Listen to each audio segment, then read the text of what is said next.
Sebenarnya sih nggak pagi-pagi banget. Waktu menunjukkan pukul 10 pagi kurang 15 menit ya. Saya dan putri saya keluar dari komplek kami.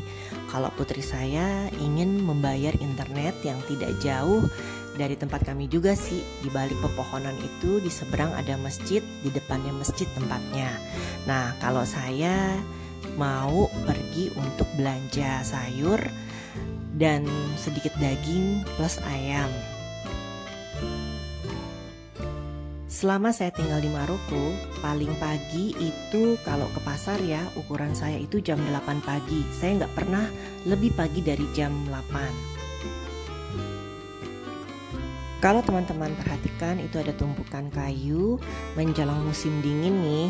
Belum musim dingin. Orang Maroko akan banyak membeli kayu yang akan dinyalakan di perapian rumah mereka.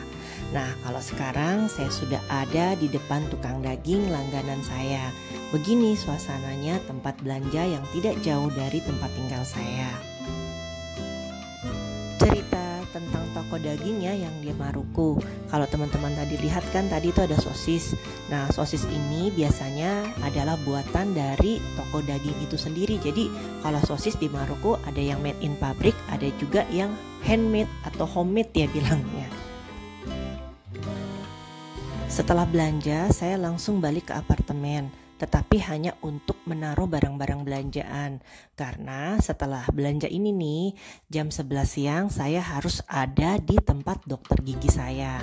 Ini tempat dokter gigi saya. Karena saya punya masalah gigi yang sensitif dan saya juga tipenya yang cuek, kalau untuk urusan makan tiba-tiba ada aja deh yang terganggu. Jadi harus segera ke dokter gigi. Ternyata saya menghabiskan waktu yang lumayan lama di dokter gigi. Jadi ceritanya nih ada pasien yang sudah sepuh dan memang pasiennya ini sepertinya agak setengah stroke. Jadi pasien tersebut didahulukan. Ya kalau saya sih nggak ada masalah karena akan tiba masanya nanti kita juga tua kan. Tadi di dokter gigi ada kepikiran bahan yang saya beli yang sebelumnya ini ada yang kurang nih untuk masak hari ini. Jadi saya putusin untuk ke Carrefour. Nah, Carrefour ini nggak jauh dari rumah saya. Cuma ini yang saya beli di Carrefour, tepung roti dan nanas. Kira-kira saya mau masak apa ya?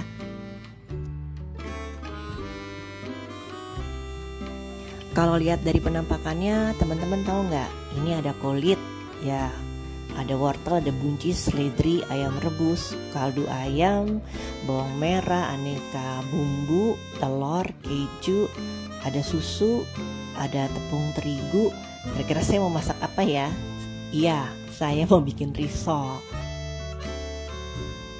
Jadi tadi untuk bahan risol itu yang kurang adalah tepung panir. Di Maroko ini tepung panir ada dua jenis rasanya. Pertama rasa alami dan yang kedua adalah rasa ayam. Kalau kita mau pakai tepung panko ya bilangnya, ada sih itu dijualnya di supermarket Asia. Nah, ini mulai deh kita oseng bumbunya. Sambil oseng bumbunya, saya juga lagi bikin bubur ketan hitam dan bubur kacang hijau. Kalau untuk urusan masak, saya akui teman-teman pasti lebih jago dari saya. Teman-teman, sambil masak kita ngobrol ya. Saya mau tanya nih kepada teman-teman, cara teman-teman untuk menghilangkan jenuh dari kegiatan sehari-hari apa ya?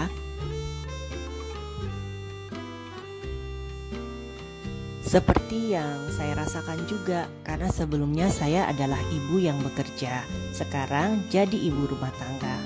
Nah, kalau saya sendiri sih suka cari-cari di internet. Kalau yang saya baca itu untuk menghilangkan jenuh sebagai ibu rumah tangga ya, kita harus meluangkan waktu me time di setiap harinya. Tapi me time-nya ini ya nggak boleh kelamaan. Jadi misalnya nih kita 1 jam, luangkan waktu untuk hobi. Hobinya apa? Seperti itu. Nah, kedua, olahraga minimal 2 kali seminggu. Ini nih yang berat. Palingan olahraga saya tuh jalan. Nah, saya sendiri menganggap pekerjaan rumah itu sudah seperti olahraga, seperti ngepel, nyikat-nyikat, keringetan. Nah, kalau ketiga, kita harus jujur sama suami. Misalnya kita perlu waktu untuk refreshing. Ya meskipun diajak ke supermarket sebentar atau keliling mall ya sudah refreshing kan. Nah kalau yang keempat itu kita harus lakukan dengan ikhlas, bahwa semua perempuan yang sudah menjadi ibu rumah tangga pasti ada ujiannya masing-masing. Jadi jangan pernah membandingkan diri kita dengan si A, si B, si C, sampai si Z. Karena setiap orang punya medan perjuangannya masing-masing. Ngomongin jenuh, udah hampir jadi nih risol saya. Risol ragut jumbo ala Maroko. Gak apa-apa ya. Ini juga kenapa ya gorengnya jadi gak beraturan begini. Ya namanya dimakan sendiri, harap maklum ya. Dan ini adalah hasil penampakan dari risol saya. Abaikan bentuknya, tetapi rasanya, karena saya sudah makan 1,5 potong. Nah teman-teman sekalian, saya sudahi dulu ya video saya kali ini. Terima kasih, sampai jumpa lagi.